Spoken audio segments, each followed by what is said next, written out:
Assalamualaikum warahmatullahi wabarakatuh and a very good evening. My name is Shahril bin Haja Mohaideen 060507 from SM Law 3A, and today I will be answering the tutorial questions for today's lesson.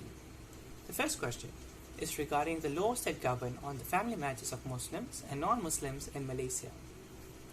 For Muslims, the laws that govern them are first, the Married Women Act 1957, second is the Islamic Family Law, Federal Territories 1984.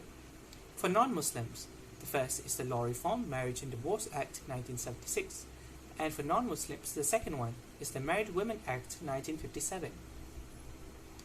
In regards to the second question regarding the historical development of family law for non-Muslims in Malaysia, we go to the peninsula of Malaysia, where there are four types of marriages. The first is the common law marriage, second is customary marriage, third, native marriages, and fourth, statutory marriages. So I'll go first to the first one, which is the common law marriages. So common law marriages are marriages that are not according to customs, but they are recognized by English common law. The second marriage is the customary marriage, where there are two types, which is first, the Chinese custom.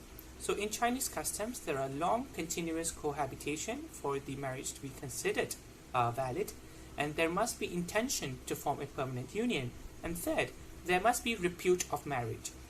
In regards to the Hindu customs, there is no question on minimum age of marriage, and second, the validity of Hindu marriage depends so much on the essential item on the ceremony, and this essential item is the thali. So in regards to the native marriages, this is the marriages that are regards to those of native or of the or our Asli community.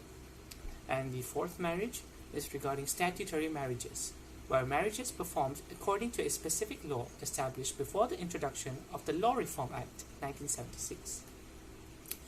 And some of the laws that are under or that happened before the statutory marriages, some of the laws that happened before the introduction of the Law Reform Act 1976 are first the Civil Marriage Ordinance 1952, the Christian Marriage Ordinance 1956, the Chinese customary marriages, Hindu customary marriages, and the Divorce Ordinance 1952. In Sarawak, there are three types of marriages. First is the Chinese marriages, second is the native marriages, and third is the church and civil marriages. So Chinese marriage, so these marriages are under the acts which are first the Chinese Marriage Ordinance CMO 1933 and the Church and Civil Marriages Ordinance CCMO in 1958. And there are also native marriages in Sarawak as well. So for Sabah, there are two types of marriages, which is first the customary marriages, which is governed by the Sabah Marriage Ordinance 1959. And then there's the Christian marriages that is governed under the Sabah Christian Marriage Ordinance. Now I'll be answering the third question, that is regarding the difference between customary marriages and statutory marriages. Customary marriages are acknowledged to be valid if they fulfill the criteria and requirements that are set within said customs, while not requiring acknowledgement by legal authorities.